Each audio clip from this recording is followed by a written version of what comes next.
নমস্কার বন্ধুরা, তোমরা সবাই কেমন আছো? আশা করি তোমরা সবাই খুব ভালো আছো। আমিও ভালো আছি, তাই আবার চলে আসলাম আর একটা নতুন রেসিপির সঙ্গে।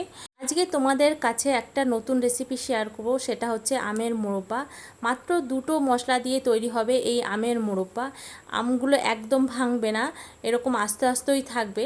তো দেখো বন্ধুরা, কিভাবে আমের মোরব্বাটা আমি তৈরি করছি। আমি এখানে 1 থেকে 1.5 কিলো কাঁচা আম নিয়েছি। কাঁচা আমগুলো ভালো করে ছাড়িয়ে নিয়ে তারপরে মোটামুটি একটা সাইজ করে কেটে নিয়েছি। তারপর 2 থেকে 3 চামচ নুন দিয়ে জল দিয়ে ভালো করে আমগুলো ভিজিয়ে নেব। আর কাঁটা চামচ দিয়ে আমগুলো ভালো করে ছিদ্র করে নিয়েছি, সেটা তোমরা দেখতেই পেয়েছো। তো তারপরে কি করব, আধ ঘন্টা ভিজিয়ে রাখার পরে পরিষ্কার জলে আমি আমগুলো সব ধুয়ে তুলে নিয়েছি। এরপর এই টুকরো করে কেটে নেওয়া আমগুলো আমি একটা স্টিলের বড় একটা পাত্রে আমি নিয়ে নেব, যাতে আমি চিনি দিয়ে যখন আমগুলো মাখবো আমার আমগুলো মাখতে সুবিধা হবে। সেই কারণে আমি একটা বড় পাত্র নিয়ে নিলাম। এরপরে পরিমাণ মতো চিনি দিয়ে দেবো, প্রায় 500-র মতো আমি চিনি দিয়ে দেবো। 1.5 কিলো আমে প্রায় 500-র মতো চিনি দিয়ে আমি ম্যারিনেট করে রাখবো প্রায় 3 থেকে 4 ঘন্টার মতো, যতক্ষণ না চিনিগুলো ভালো করে গলে যায়। বন্ধুরা, এখানে একটুও কিন্তু জল ব্যবহার করা যাবে না। চিনির সঙ্গে আমগুলো ভালো করে আমার ম্যারিনেট করা হয়ে গেছে। এরপরে দেখো 3 থেকে 4 ঘন্টা পরে ফিরে এসেছি। দেখো চিনিগুলো গলে গেছে। এবার একটা কড়াই আমি ওভেনে বসিয়ে রেখেছি অলরেডি। তারপর আমি কড়াইয়ের মধ্যে সব আমগুলো এইভাবে ঢেলে দেবো। বন্ধুরা, তোমরা এইভাবে আমের মোরব্বা তৈরি করে দেখো, অসম্ভব সুন্দর লাগে খেতে। আর আমগুলো কিন্তু একটুও কিন্তু ভাঙবে না, সম্পূর্ণ আম আস্তই থাকবে। সে তোমরা যতই কচি আম ব্যবহার করো, একটুও কিন্তু আমগুলো ভাঙবে না।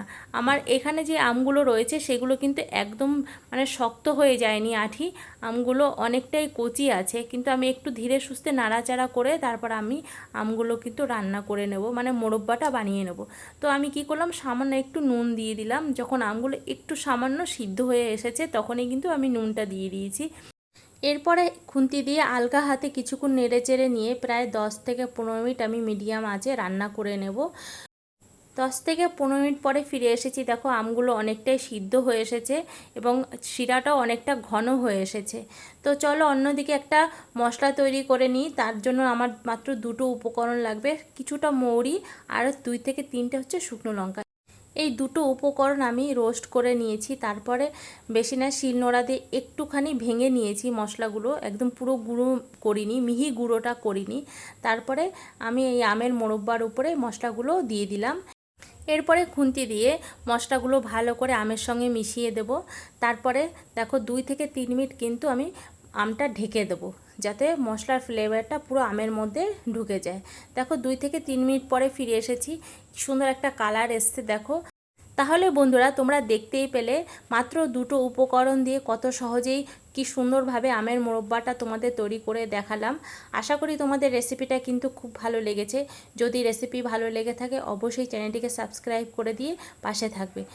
তাহলে বন্ধুরা, ভিডিওটা আমি এখানেই শেষ করছি। দেখা হচ্ছে নেক্সট ভিডিওতে অন্য কোনো রেসিপির সঙ্গে। তোমরা সবাই ভালো থাকবে, সুস্থ থাকবে।